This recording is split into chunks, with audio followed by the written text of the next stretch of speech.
Hello नमस्कार वंदनम सत श्री अकाल। आप सभी का स्वागत है आपके अपने ही channel magnet brains IIT JEE NEET में। मेरा नाम है सत्यम शर्मा और आज हम आ गए हैं अपनी फ्रिक्शन के पार्ट 1, पार्ट 2 और पार्ट 3 की डीपीपी को सॉल्व करने। यानी कि ये तीनों पार्ट के क्वेश्चन सम्मिलित होकर आपको एक डीपीपी में मिल जाएंगे। आपको कहीं उधर भागने की जरूरत नहीं है, सब कुछ सिस्टमेटिक आपके लिए किया जा रहा है। यार आप लोग टेंशन मत लिया करो कि डीपीपी नहीं आ रही, ये नहीं हो रहा, वो नहीं आ रहा। सब हमारे दिमाग में इधर इधर इधर इधर सब कुछ इधर फिट है, आपके लिए सब कुछ आता रहेगा। टेंशन मत लो, पढ़ाई करते रहो यार। अगर एक दिन डीपीपी नहीं आ रही है तो आप अपने बुक से एक्स्ट्रा क्वेश्चन प्रैक्टिस कर लो ना यार। नहीं कर सकते क्या? वो तो करना ही है, हम जो पढ़ा रहे हैं वो तो करना ही है। साथ ही साथ और भी मेहनत आपको अपने हिस्से की करनी पड़ेगी बेटा। ऐसा मत करना कि सर ने जो क्वेश्चन करा लिए बस उतना ही पढ़ लिया। खुद भी तो दिमाग लगाओ, खुद भी तो थोड़ी प्रैक्टिस करो, तब तो मजा आएगा पढ़ने का, है ना। तब तो डाउट आएंगे, तब तो आस्क योर डाउट में पूछोगे और क्या। चलिए तो बिना किसी टाइम को वेस्ट किए स्टार्ट करते हैं अपने लेक्चर को, जिसमें हम करने वाले हैं फ्रिक्शन के पार्ट 1, पार्ट 2 और पार्ट 3 तीनों के क्वेश्चंस को सॉल्व। ये हमारा कोर्स का मॉड्यूल है जो हम आपके लिए स्पेसिफिकली लेकर आए हैं, डिजाइन कर रहे हैं। हाँ, हम ये मानते हैं कि कुछ चीजों में हम थोड़ा सा डिलेड है, बट हम आपको अश्योर करते हैं कि हर चीज आपके लिए होगी। देर आएंगे पर दुरुस्त आएंगे, एक नंबर चीज आपके लिए सारी तैयार हो रही हैं, ठीक है ना। चलो स्टार्ट करते हैं अपने पहले क्वेश्चन से। The coefficient of static friction between the two surface depends upon the nature of the surface. ये बात तो बिल्कुल सही है। शेप ऑफ द सरफेस, नहीं, शेप की कोई बात हमने नहीं पढ़ी है। Area of the contact, area में हमने एक्चुअल एरिया पढ़ा था। अगर एक्चुअल एरिया होता यहां लिखा हुआ तो हमारा ये ऑप्शन सही हो जाता। एरिया से मतलब ये भी हो सकता है कि एपरेंट एरिया की बात हो रही हो, तो इस ऑप्शन को भी हम क्या करते हैं, ओमिट करते हैं। तो ये क्या हो गया भाई, 3 ऑप्शन गलत, 1 ऑप्शन सही। The nature of surface. Next question. अब मतलब ये इतने इजी क्वेश्चन है कि हमको इसमें टाइम इतना इन्वेस्ट करने की जरूरत नहीं है। Block of mass 2 kg placed on the floor, the coefficient of static friction is 0.4। अब एक फ्लोर है, उस पर एक ब्लॉक रखा हुआ है, मास 2 kg का, ठीक, 2 kg मास का ब्लॉक यहां पर रखा हुआ है। The coefficient of static friction आपको दिया हुआ है कितना, म्यू एस दिया है 0.4। Okay, a force of 2.8 Newton, 2.8 Newton का फोर्स आपने लगा दिया, is applied on the block. Force of friction between the block and the floor is. मैं चेक कर लूं कि यहां पर हमको मैक्सिमम फ्रिक्शन फोर्स कितना मिल सकता है। आइए जरा चेक करते हैं। वो होगा म्यू इंटू एन, म्यू की वैल्यू है 0.4, एन की वैल्यू कितनी होगी 20। मानते हो कि नहीं मानते? हाँ सर मानते हैं। अरे भाई 2g हो जाएगा, 2g माने की 20, ये पॉइंट हटाया, काट दिया, 4 दूनी 8 न्यूटन हो गया। कितना हो गया? 8 न्यूटन। अब आप देखो यहां पर अप्लाइड फोर्स क्या है, लिमिटिंग फ्रिक्शन फोर्स से बहुत ज्यादा कम है। मतलब पक्की बात है कि यहां पर कौन सा फ्रिक्शन फोर्स लग रहा होगा, स्टैटिक फ्रिक्शन फोर्स, जिसकी वैल्यू 2.8 न्यूटन के बराबर होगी। यही तो पूछ रहा है। तो force of friction between the block and the floor is 2.8 Newton, क्योंकि यहां लिमिटिंग फ्रिक्शन फोर्स बहुत ज्यादा है अप्लाइड फोर्स से, तो अप्लाइड फोर्स की वैल्यू ही धारण कर लेगा कौन, फ्रिक्शन फोर्स, क्योंकि वो क्या होता है, सेल्फ एडजस्टिंग इन नेचर होता है। नेक्स्ट क्वेश्चन आ जाओ। The frictional force of air on a body of mass 0.25 kg falling with an acceleration of 9.2 metre per second square will be. अरे दादा, एक बॉडी बना ली मैंने, ये बॉडी बना ली, ठीक है ना, मास m की, इसकी 0.25 kg आपको वैल्यू दी गई है, falling with an acceleration of 9.2 metre per second square. Acceleration की वैल्यू आपको दे दी गई है 9.2 मीटर पर सेकंड स्क्वायर, ठीक है। ओके सर, आप देखो इस पर क्या एक्ट करेगा, mg नीचे की तरफ एक्ट करेगा। Friction force against the motion लगता है अरे हाँ कि ना, नीचे की तरफ मोशन हो रहा है तो फ्रिक्शनल फोर्स, एयर का रेजिस्टिव फोर्स मोशन के अपोजिट डायरेक्शन में लगेगा, ठीक है। तो हम बोल सकते हैं यहाँ पर इक्वेशन अगर हम बनाए तो mg minus F is equal to mass into acceleration. हाँ कि ना, हमको फ्रिक्शन फोर्स निकालना है तो फ्रिक्शन फोर्स क्या होगा, mg माइनस एम ए, यानी कि mg माइनस ए, ठीक है। m की वैल्यू है 0.25 kg, यही है क्या? हाँ सर। और अगर मैं g की वैल्यू कितनी ले लूँ, 10 ले लूँ, तो a की वैल्यू 9.2 है, 10 माइनस 9.8 0.8 के बराबर हो जाता है। अगर मैं इसको 9.8 ले लूँगा, 9.2 0.6 हो जाएगा, है ना।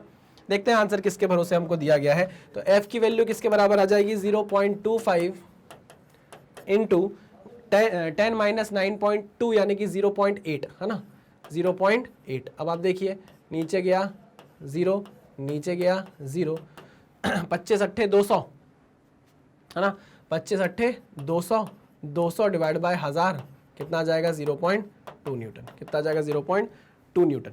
अब 0.25 है, मतलब मुझे 9.8 से करके देख लेना चाहिए, तो देख लो यार, वो भी चेक कर लो, कोई बड़ी बात नहीं है। 0.25 ब्रैकेट के अंदर क्या डाला, 9.8 डाला, 9.8 माइनस 9.2 कितना आ जाएगा, 0.6। कितना आ जाएगा 0.6, तो लो भाई 0.25 इंटू 0.6, फिर वही बात, हटाया पॉइंट, ये लगाया, ये लगाया, 25 चौको 100, 25 पंचे 125, 25 छंग 150, तो ये हो जाएगा 150 डिवाइड बाय 1000, तो लो भाई 0.15 आ गया, कितना आ गया 0.15 आ गया। ऐसे कर लो, लो है ना, मैंने अप्रोक्सीमेटली ले लिया था, कोई बड़ी बात नहीं है, गलत नहीं है, आंसर आ गया कितना 0.15 न्यूटन। नेक्स्ट क्वेश्चन पे चलते हैं। A block of mass 15 kg is placed on a long trolley. The coefficient of friction between the block and the trolley is 0.18 and the trolley accelerates from rest with 0.5 meter per second square for 20 seconds and then moves with uniform velocity. Then what is the friction force? अच्छा, trolley बनाता हूँ मैं पहले तो। एक trolley बनाई जाए, एक ट्रॉली बनाई जाए, है ना, और ट्रॉली मान लो ये कहीं पर चल रही है। ट्रॉली क्या कर रही है, कहीं पर चल रही है। A block of mass 15 kg is placed on a long trolley. अच्छा, block of mass 15 kg, block of mass 15 kg, अच्छा, is placed on a long trolley. The coefficient of friction between the block and the trolley is 0.18. अच्छा, coefficient of friction कितना दिया है, 0.18 दिया हुआ है, ठीक है ना, सरफेस का। The trolley accelerates from rest with acceleration दिया हुआ है 0.5 मीटर पर सेकेंड स्क्वायर का, okay, for 20 seconds, okay, then moves with uniform velocity. Then what is the friction force? Then what is the friction force? अच्छा, मैं क्या करता हूँ, मैं ट्रॉली पर जाकर बैठ जाता हूँ, है ना, ज़्यादा अच्छे से दिखेगी मुझे चीज़ें। अब मैं एक्सेलरेटेड फ्रेम में आ गया, अगर मैं ट्रॉली पर जाकर बैठ रहा हूँ तो मैं किस फ्रेम में आ गया, एक्सेलरेटेड फ्रेम में आ गया। किस में आ गया, एक्सेलरेटेड फ्रेम में। और जब मैं एक्सेलरेटेड फ्रेम में जाता हूँ तो मुझे एक भूतिया फोर्स का यूज़ करना पड़ता है, और वो क्या होता है, सूडो फोर्स। अब आप देखो, इस पे सूडो फोर्स कहाँ लगेगा, इस डायरेक्शन में, और वो कितना होगा, वो होगा F = ma।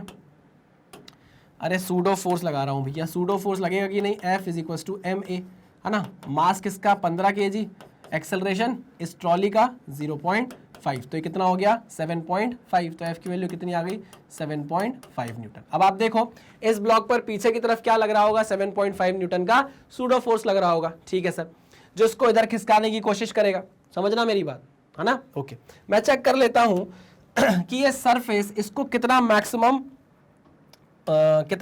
फ्रिक्शन फोर्स दे सकता है। ये सरफेस जो है कितना मैक्सिमम फ्रिक्शन फोर्स लगा सकता है। तो मैं यहाँ चेक करता हूं कि लिमिटिंग फ्रिक्शन की वैल्यू कितनी है, वो किसके बराबर होगी, म्यू इंटू एन के बराबर। अरे हाँ कि ना, मैंने ये देख लिया कि भैया इस ब्लॉक पर एक सूडो फोर्स लगेगा जिसकी वैल्यू 7.5 न्यूटन है।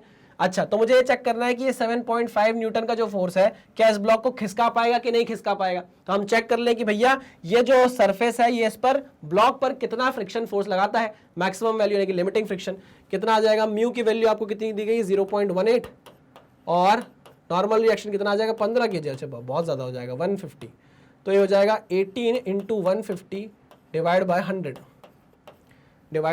100, तो एक ये कट गया इससे, तो बहुत ज़्यादा आ रहा है ना। मतलब आप खुद देख सकते हो कि लिमिटिंग फ्रिक्शन फोर्स की वैल्यू कितनी आ रही है, पूरा सॉल्व करने की ज़रूरत ही नहीं है, 18 × 15 डिवाइड बाय 10, है ना, समझ रहे हो कि नहीं। मतलब अगर आप 18 को मल्टीप्लाई कर दो किससे, 1.5 से, तो आपको आंसर मिल जाएगा, है ना। 5 × 8 = 40 की शून्य ऐसे लाई 4, 5 × 5 = 4, 9, यहाँ सॉल्व किया 8 1 0 नॉट 17 के साथ हासिल आई 1 और 1 2 27। अच्छा, 27 न्यूटन का लिमिटिंग फ्रिक्शन लग रहा है। कितना लग रहा है, 27 न्यूटन का लिमिटिंग फ्रिक्शन है। और यहाँ कितना फोर्स लग रहा है 7.5 न्यूटन। क्या इसको हिला पाएगा, नहीं हिला पाएगा, नहीं हिला पाएगा। समझ रहे हो मेरी बात कि नहीं। हाँ, तो हम यहाँ बोलते हैं कि जो सूडो फोर्स है जिससे हमें उम्मीद थी कि वो हिला सकता है ब्लॉक को, उसकी वैल्यू लिमिटिंग फ्रिक्शन फोर्स से क्या हो गई है, कम हो गई है। This implies the block is at rest, the block is at rest, और उस पर क्या लग रहा है, स्टैटिक फ्रिक्शन फोर्स लग रहा है, स्टैटिक फ्रिक्शन फोर्स एक्ट कर रहा है, static friction force is acting, static friction force is acting. अरे क्यों स्टैटिक फ्रिक्शन फोर्स एक्ट कर रहा है, क्योंकि भैया ये फोर्स इसको हिला ही नहीं पाएगा, है ना। लिमिटिंग फ्रिक्शन फोर्स को आने की जरूरत ही नहीं, बोलेगा लो भैया स्टैटिक तुम संभाल लो। तो स्टैटिक सेल्फ एडजस्टिंग होता है, क्या कर लेगा, अपनी वैल्यू चेंज कर लेगा। तो static friction force is acting, जिसकी वैल्यू कितनी है 7.5 न्यूटन के बराबर। तो आंसर क्या हो गया 7.5 न्यूटन। क्लियर है, हाँ सर एकदम क्लियर है। आगे बढ़ते हैं, next question.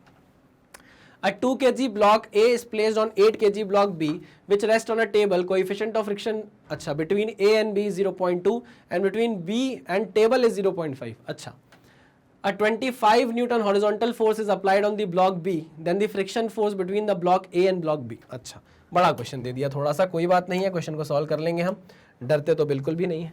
A 2 kg block, 2 kg block रखा हुआ है किसी दूसरे ब्लॉक पर, है ना। A 2 kg block A is placed on an 8 kg block which rests on a table. The coefficient of friction A, अच्छा यहाँ पर आपको दिया हुआ है μ1 0.2 और यहाँ दिया हुआ है आपको 0.5, ठीक है।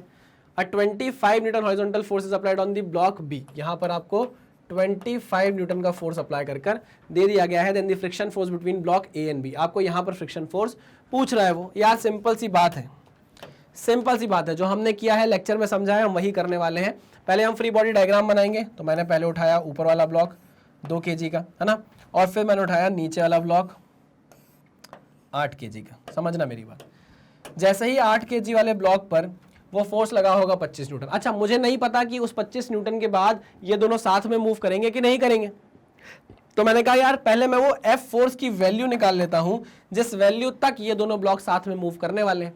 देखते हैं ये वाला जो 25 न्यूटन फोर्स लगा है वो उस लिमिट के अंदर आता है कि ऊपर आता है, देखते हैं। आओ, तो मैंने बोला यार 8 kg पे देखता हूं एफ फोर्स लगाकर क्या हो रहा है। एफ की मैं मैक्सिमम वैल्यू निकाल रहा हूं जिस पर ये दोनों ब्लॉक क्या करेंगे, साथ में मूव करेंगे, ठीक है।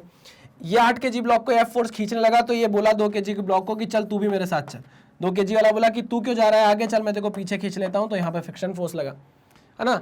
2 kg ब्लॉक से पूछा गया कि अगर तुमको इसके साथ चलना है तो तुम बताओ मैक्सिमम एक्सेलरेशन से कितना चल सकते हो।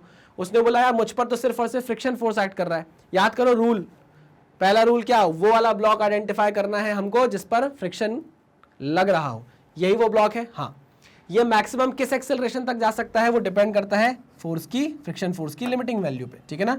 चलो वेरी गुड, वो कितनी होगी म्यू इंटू एन, म्यू की वैल्यू कितनी है 0.2 और एन की वैल्यू कितनी होगी 20। समझे कि नहीं समझे, ये कट गया, कितना आ गया 4 न्यूटन, 4 न्यूटन इधर, 4 न्यूटन इधर, है ना। तो इस ब्लॉक पर फ्रिक्शन की मैक्सिमम वैल्यू कितनी लग सकती है 4 न्यूटन। तो मैंने पूछा कि बता भाई तू कितने मैक्सिमम एक्सेलरेशन से चल सकता है, तो उसने बोला कि मेरा मैक्सिमम एक्सेलरेशन है कितना, फोर्स अपॉन मास कितना 2 मीटर पर सेकेंड स्क्वायर। तो मैं मैक्सिमम 2 मीटर पर सेकेंड स्क्वायर के एक्सेलरेशन तक चल सकता हूं, है ना। तो इस 2 kg वाले ब्लॉक ने इसको बोला कि भाई तुझे अगर मेरे साथ चलना है तो तुझे भी मैक्सिमम कितना एक्सेलरेशन रखना पड़ेगा 2 मीटर पर सेकेंड स्क्वायर या उससे कम, या उससे कम। ओके, तो इस ब्लॉक ने बोला कि ठीक है चलो मैं देखता हूं। इस ब्लॉक के मास ने इससे बात की फोर्स से कि भाई सुनना, हम दोनों को साथ में रहना है और साथ में रहने के लिए मैक्सिमम 2 मीटर पर सेकेंड स्क्वायर के एक्सेलरेशन तक हम साथ रह सकते हैं, या तो इससे कम एक्सेलरेशन में साथ रह सकते हैं बट इससे ऊपर नहीं। तो तू बता दे भाई कि तेरी किस मैक्सिमम वैल्यू तक हम साथ रह सकते हैं, तू कुछ एडजस्ट कर ले। तो बोला ठीक है मैं करता हूं, लेकिन इस बार तू ये देख ले कि तुझ पर पीछे की तरफ एक फ्रिक्शन फोर्स और लगेगा जो ये सरफेस लगाएगा, है ना। ये सरफेस इस पर कितना मैक्सिमम फ्रिक्शन फोर्स लगा सकता है, F limiting is equal to mu into N. Mu की वैल्यू कितनी है 0.5 और एन की वैल्यू कितनी होगी 8g प्लस 2g। अभी मत पूछना ये कैसे आ गया भैया, 0.5 इंटू 8 और 2 10 इंटू जी 100, पॉइंट हटाया 0 कटा, कितना आ गया 50 न्यूटन का फोर्स कहाँ लग रहा है, पीछे की तरफ लगा रहा है ये वाला सरफेस। क्लियर, ओके सर, पक्की बात है। अच्छा, अब इस वाले फोर्स की हमको वो वैल्यू पता करना है मैक्सिमम जिस पर कितना एक्सेलरेशन ला पाए हम 2 मीटर पर सेकेंड स्क्वायर। क्यों, क्योंकि इसके ऊपर ये दोनों अलग अलग चलने लगेंगे, हमको कोशिश करना है कि ये दोनों क्या करें, साथ चले। तो हम लिखते हैं एफ, अरे भैया एफ माइनस 4 और 50 54, ठीक है, minus 54 is equal to mass into acceleration 8 into a max, है ना। जैसे ही आपने एक्सेलरेशन की वैल्यू मैक्सिमम रखी तो एफ की आपको मैक्सिमम वैल्यू मिलने लगी, ठीक है ना। Minus 54 is equal to a max की वैल्यू आपने निकाली थी 2, 8 दूनी 16, तो एफ मैक्स की वैल्यू कितनी आने लगी भैया 54 और 10 64 और 6 70 न्यूटन, कितनी 70 न्यूटन। आहा, अच्छा, तो इसका मतलब ये है कि अगर आपके अप्लाइड फोर्स की वैल्यू लेस देन और इक्वल टू 70 न्यूटन हो जाए और ग्रेटर देन और इक्वल टू क्या हो जाए 50 न्यूटन हो जाए। ये क्यों लिखा मैंने, क्योंकि अगर आपको नीचे वाले ब्लॉक को हिलाना है, इस ब्लॉक को मूव कराना है, तो आपको कम से कम 50 न्यूटन और उससे ज्यादा का फोर्स लगाना पड़ेगा, नहीं तो ये फ्रिक्शन फोर्स हिलने नहीं देगा इस ब्लॉक को। आई मेरी बात समझ में? हाँ, तो इसलिए मैं लिख रहा हूं कि अगर F की वैल्यू, अप्लाइड फोर्स की वैल्यू 50 न्यूटन से लेकर 70 न्यूटन के बीच में है, तो हम बोलेंगे the blocks will move together. The blocks will, ये अभी आपको लंबा प्रोसीजर लग रहा होगा क्योंकि मुझे आपको समझाना पड़ रहा है, लेकिन जैसे ही आप ये चीज समझ जाओगे तो फटाफट सॉल्व करोगे क्वेश्चन को। The blocks will move together. आगे बात समझ में? ओके। क्वेश्चन में पूछ रहा है friction force between the block A and B बताओ। अच्छा, एक चीज ध्यान से समझना, बहुत ध्यान से समझना। यहां लग रहा है 25 न्यूटन का फोर्स। कितने न्यूटन का फोर्स? 25 न्यूटन का फोर्स।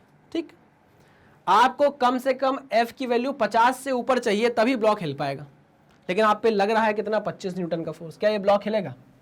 क्या ये ब्लॉक हिलेगा? नहीं। यहां क्या लग जाएगा? स्टैटिक फ्रिक्शन फोर्स लग जाएगा। क्या लग जाएगा? स्टैटिक फ्रिक्शन फोर्स लग जाएगा।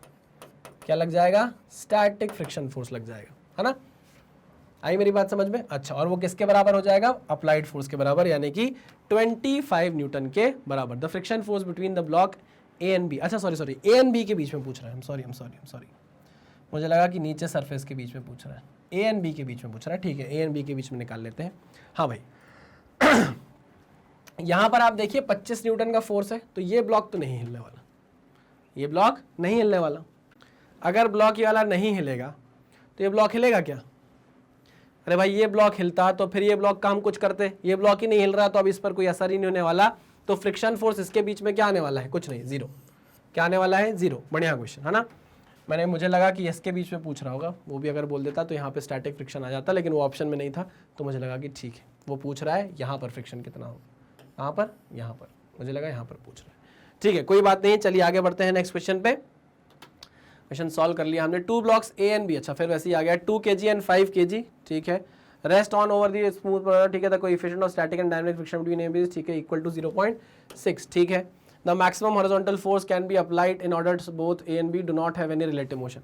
आपको F की वो वैल्यू पता करनी है जिस तक ये दोनों क्या करेंगे? साथ में मूव करेंगे। यार वही चीज़ तो करनी है, फिर से वही चीज़ तो आपको फिर से करनी है। ऊपर वाले ब्लॉक में देखो सिर्फ और सिर्फ क्या लगेगा? फ्रिक्शनल फोर्स लगेगा। सिर्फ और सिर्फ क्या लगेगा? फ्रिक्शन फोर्स लगेगा, है ना। अब मुझे शायद इसको इतना समझाने की ज़रूरत नहीं है आपको, क्योंकि हमने इसको बहुत डिटेल में पढ़ लिया है ना। फ्रिक्शन फोर्स लगेगा और उसकी लिमिटिंग वैल्यू हमें देखनी है, क्योंकि उसी से डिसाइड होगा कि मैक्सिमम एक्सेलरेशन वो कितना ले सकता है, जो कि म्यू इंटू एन के बराबर है।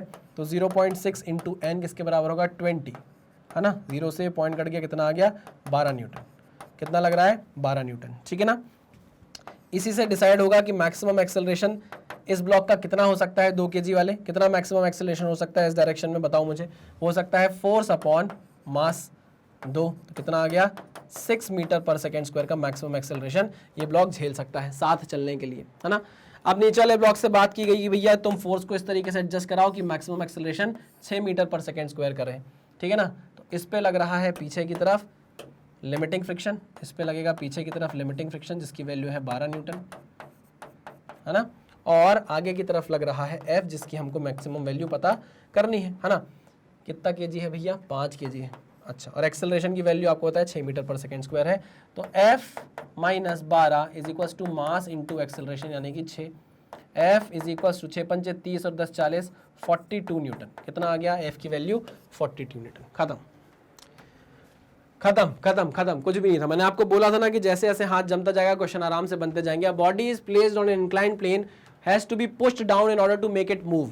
अब एक बॉडी है इंक्लाइंड प्लेन पर रखी हुई है, उसे क्या करना पड़ रहा है? पुश करना पड़ रहा है स्लाइड कराने के लिए नीचे।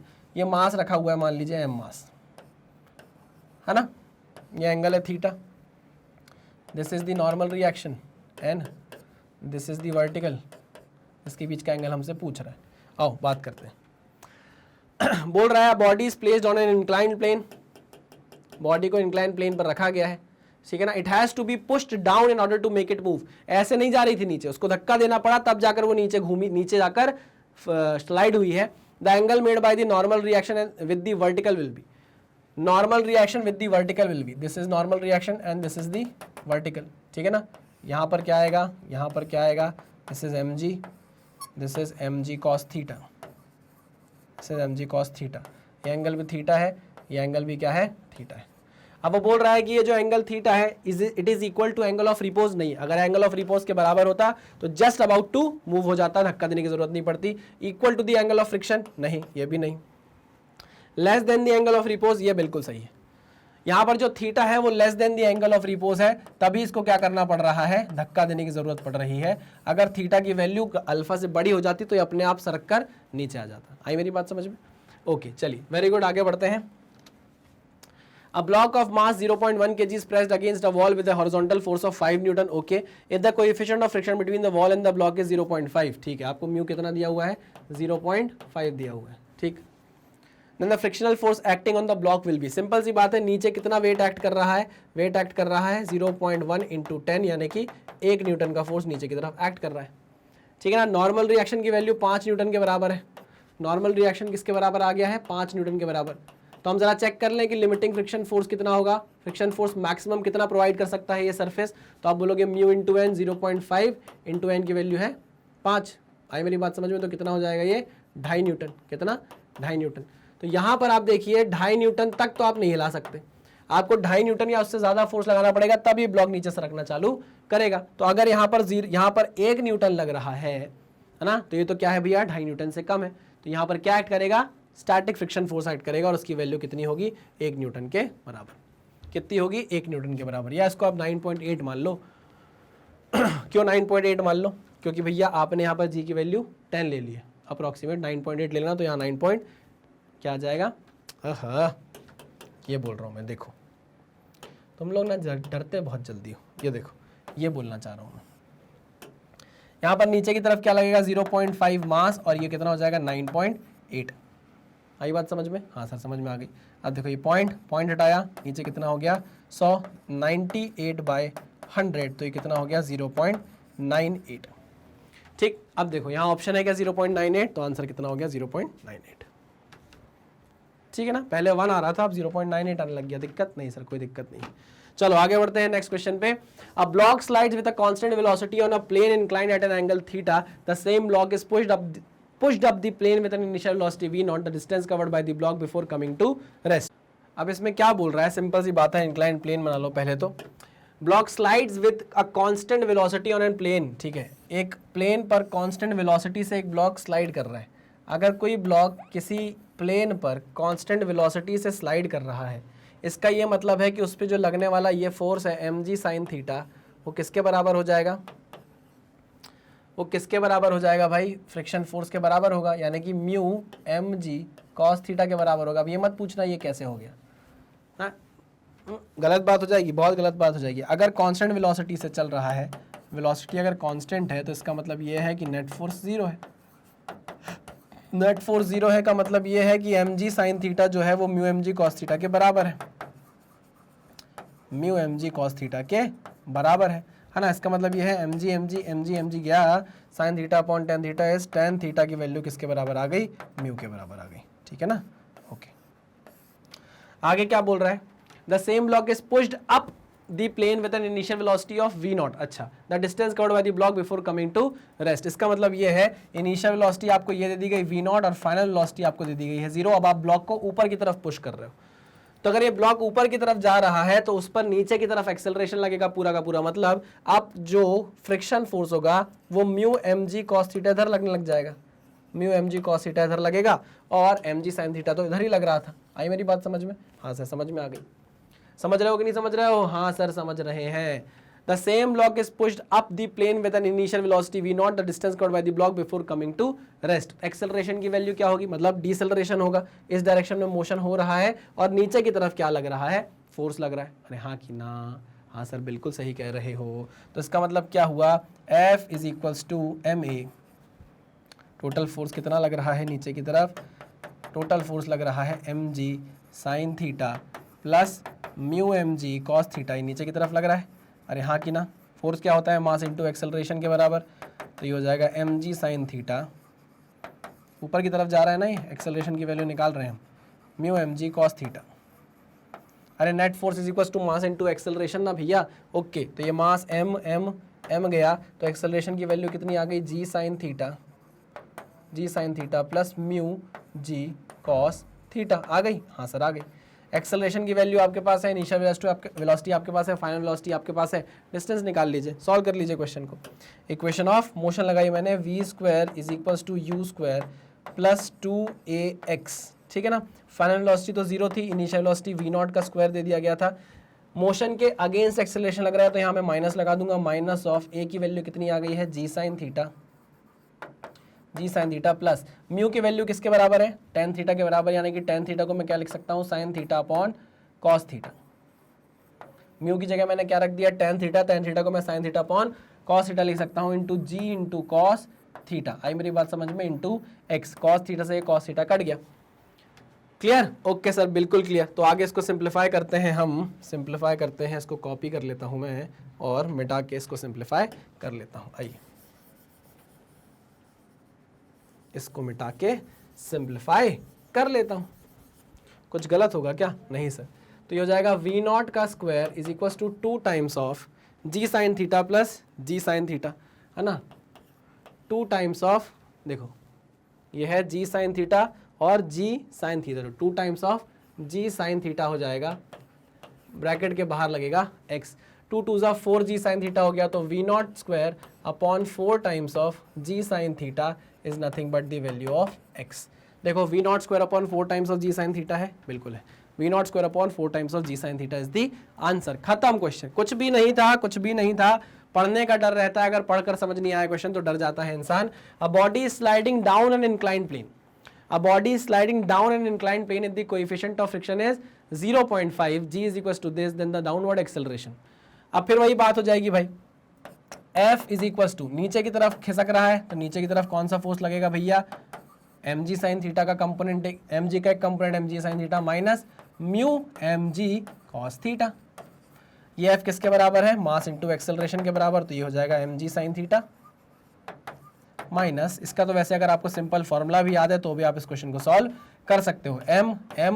m गया तो एक्सेलरेशन की वैल्यू किसके बराबर आ गई, g sine theta minus mu g cos theta. अब आप देखो क्या क्या वैल्यू गिवन है, आपको म्यू की वैल्यू गिवन है, ठीक है ठीक है ठीक है, g आपको 9.8 लेने को बोला है तो g मैंने बाहर कॉमन ले लिया, अंदर क्या बचा, थीटा आपको कुछ बोल रहा है क्या, अब बॉडी आपको एंगल दिया हुआ है 45 डिग्री, तो ये हो जाएगा साइन 45, ठीक है ना, माइनस म्यू की वैल्यू आपको कितनी दी गई है 1.1/2 कॉस थीटा इज कॉस 45, ठीक है ना। तो ये कितना हो जाएगा, g ब्रैकेट के अंदर 1/√2 माइनस 1/2 ऑफ √2, ठीक है ना, ट्वाइस ऑफ √2। मैं इससे √2 कॉमन ले लूँगा अगर, तो क्या बचेगा, acceleration is equals to g/√2, √2 मैंने कॉमन ले लिया, g/√2 मैंने कॉमन ले लिया, बचेगा 1 माइनस 1/2 यानी कि 1/2, तो आंसर आ जाएगा कितना, 4.9 divide by √2। Clear, answer is 4.9 divide by √2। 9.8 divide by 2 हो जाता है तो 4.9 डिवाइड बाय √2। चलिए next question. A system shown in the figure is in equilibrium. The maximum value of W weight, so that the maximum value of static frictional force on 100 kg body is 450 Newton. अच्छा अच्छा अच्छा अच्छा अच्छा, maximum value of friction force आपको बोला है, यानी कि लिमिटिंग फ्रिक्शन फोर्स बोला है कितना, 450 न्यूटन के बराबर, है ना। ये किसके बराबर हो जाएगा, टेंशन के बराबर, ठीक है ना। अगर मैं इसको टेंशन T1 बोल दूँ, है ना, और इसको टेंशन T बोल दूँ, तो कोई दिक्कत है क्या, नहीं सर कोई दिक्कत नहीं। एंगल 45 है तो ये भी 45 होगा, ये हो जाएगा कितना, T cos 45, T cos 45, और ये हो जाएगा T sin 45, T sin 45, ठीक है ना। T sin 45 W के बराबर हो जाएगा और T cos 45 किसके बराबर हो जाएगा, 450 के बराबर, है ना। ये तो सिंपल यार इक्विलिब्रियम का क्वेश्चन है, लो सिंपल सॉल्व कर सकते हैं हम इसको। T cos 45 is equals to 450, ठीक है ना। तो T इज इक्वल्स टू 450 √2, हमसे पूछा क्या है, W की वैल्यू पूछी, ठीक है, तो हम वहाँ पर निकाल लेते हैं, T की वैल्यू 450 √2 आई है, ठीक है ना। और हम जानते हैं, साफ साफ दिख रहा है हमको, T sin 45 किसके बराबर है, T sin 45 बराबर है W के। T की वैल्यू आई है 450 √2, sin 45 होता है 1/√2 के बराबर, तो लो भाई W की वैल्यू आपने निकाल ली, कितनी आ गई, W is equals to 450 newton. Clear. कुछ भी नहीं था यार, इतना सिंपल क्वेश्चन है। चलो आगे बढ़ते हैं, इक्विलिब्रियम का क्वेश्चन था। नेक्स्ट, इन दी अरेंजमेंट, हाँ वही क्वेश्चन यार, म्यू की वैल्यू आपको यहाँ पर दे दी गई है कितनी, 0.5। अब तो ये क्वेश्चन आपसे बिल्कुल भी गलत नहीं होंगे, मुझे पता है, क्योंकि हमने इस क्वेश्चन की बहुत बहुत बहुत ज़्यादा प्रैक्टिस की है। सेम उसी तरीके से आप करने की कोशिश करिएगा, आंसर आ जाएगा आपका 8 न्यूटन, कुछ भी नहीं है ना। जितने क्वेश्चन हमने पहले किए हैं सेम उसी पर्टिकुलर कंसेप्ट पर ये क्वेश्चन बना हुआ है। आ जाओ आगे बढ़ते हैं। Next question, the coefficient of static friction mu S between block A of mass 2 kg and the table as shown in the figure is 0.2। यहाँ का म्यू आपको दे दिया गया है कितना, 0.2, ठीक है। What would be the maximum mass value of B so that the two blocks do not move? अच्छा, the string and the pulley are assumed to be smooth and massless। इसकी maximum value बताओ कितनी होगी यार। इसकी maximum value अगर मैं MB मान लूँ तो MB इंटू G का वेट नीचे की तरफ एक्ट करेगा, करेगा कि नहीं। जो यहाँ क्या जनरेट करेगा, टेंशन T, ये टेंशन T, ये टेंशन T और ये टेंशन T, है ना। इस मास की मैक्सिमम वैल्यू हम कितनी करें कि यहाँ पर जो फ्रिक्शन फोर्स लग रहा है पीछे वो अपनी मैक्सिमम वैल्यू तक आ जाए, यानी कि लिमिटिंग वैल्यू तक पहुँच जाए। और वो लिमिटिंग वैल्यू कितनी होगी, 0.2 इंटू 20, पॉइंट हटाया, 0 काटा, कितना आ गया, 4 न्यूटन। कितना आ गया, 4 न्यूटन, है ना। अरे भैया जितना ज़्यादा इसका मास बढ़ाओगे उतना ज़्यादा यहाँ पर ये फोर्स लगेगा और धीरे धीरे करके स्टैटिक फ्रिक्शन अपनी मैक्सिमम वैल्यू तक पहुँचेगा। तो मैं माना कि भैया स्टैटिक फ्रिक्शन अपनी मैक्सिमम वैल्यू यानी कि लिमिटिंग फ्रिक्शन तक पहुंच चुका है, और वो कितना है, 4 न्यूटन। तो अगर इधर 4 है तो ये भी 4 हो जाएगा, ये 4 तो ये 4, ये 4 तो ये 4, तो MBG किसके बराबर हो गया, 4 के बराबर। तो MB into G is equals to 4 newton. हमसे MB की वैल्यू पूछ रहा है ना, हमसे MB की वैल्यू पूछ रहा है। तो यहाँ पर हम बोलेंगे MB is equals to 4 divide by 10 यानी कि 0.4 kg। आंसर कितना आ गया, 0.4 kg, ठीक है ना, क्योंकि G की वैल्यू हमको 10 लेनी थी। क्लियर। तो चलिए भाई, इसी के साथ खत्म होती है आपकी DPP। बहुत इजी क्वेश्चंस थे, कुछ भी ऐसा नहीं था जो आपको नहीं बनेगा। जो इजी इसलिए लगे क्योंकि हमने प्रैक्टिस इतनी कर ली है इन क्वेश्चंस की कि हमको अब डर लगता नहीं है ब्लॉक ओवर ब्लॉक प्रॉब्लम से, ठीक है ना। मैग्नेट ब्रेन्स की अपनी खुद की वेबसाइट है, magnetbrains.com नाम से। यहाँ पर जितना भी कंटेंट आपको यूट्यूब पे प्रोवाइड किया जाता है फ्री ऑफ कॉस्ट, यहाँ भी अरेंज करके दिया गया है। इतनी सारी चीज़ें हम आपको फ्री ऑफ कॉस्ट पढ़ाते हैं। नीट का कंटेंट अगर आप देखेंगे तो चाहे वो फाउंडेशन का हो, चाहे 11-12 का हो, चाहे बायो का हो, केमिस्ट्री का हो, किसी भी चीज़ का हो, सब फ्री ऑफ कॉस्ट और प्रॉपर्ली अरेंज करके यहाँ पर आपको दे दिया गया है। मान लीजिए आपको फिजिक्स पढ़ना है तो आप वॉच नाउ पे क्लिक करेंगे, जैसे ही आप वॉच नाउ पे क्लिक करेंगे तो मेरा पढ़ा हुआ सारा कंटेंट लाइन बाय लाइन आपके सामने आ जाएगा। आप किसी भी पर्टिकुलर लिंक पे क्लिक करोगे तो मैं आपको पढ़ाता हुआ ऐसे दिख जाऊँगा, ठीक है ना। हमारी आइडियोलॉजी है कि हम कंप्लीटली फ्री एजुकेशन देने में बिलीव करते हैं, और फ्री का मतलब ये नहीं है कि कंटेंट से कॉम्प्रोमाइज़ किया गया हो। कंटेंट एकदम टॉप नॉच आपको प्रोवाइड किया जाता है। बदले में हम चाहते हैं थोड़ा सा प्यार, थोड़ा सपोर्ट आपसे, और वो आप हमें कैसे दे सकते हैं, हमारे वीडियोस को लाइक करके, channel magnet brains IIT JEE NEET को सब्सक्राइब करके, और जितना ज़्यादा हो सके वीडियोज़ को शेयर करके। तो चलिए इसी मैसेज के साथ मिलते हैं नेक्स्ट लेक्चर में। तब तक सावधान रहिए, सतर्क रहिए, पढ़ते रहिए। Thank you very much.